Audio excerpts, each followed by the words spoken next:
Ik ben Francesca, ik kom uit Italië en ik leer Nederlands aan de Dutch Master Academy. Ik heb Jasmin's voorstel om deel te nemen aan de eerste boekenclub geaccepteerd en ik ben er enthousiast over. De groep bestaat uit een paar studenten met Jasmin. We kozen een boek om te lezen, een echte roman.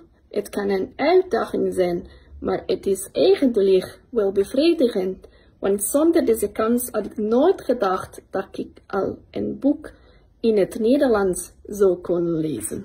Voor elke bijeenkomst lezen we een paar hoofdstukken en we bespreken onze meningen met andere studenten in een kleine groep. Het is een vrij gesprek zonder angst om fouten te maken en onszelf uit te drukken. Het is een uitstekende oefening omdat we in de echte taal van de moedertaalsprekers kunnen lezen, nieuwe woordenschat kunnen leren en spontaan, maar diepgaand kunnen oefenen met spreken. Dankjewel, Jasmin.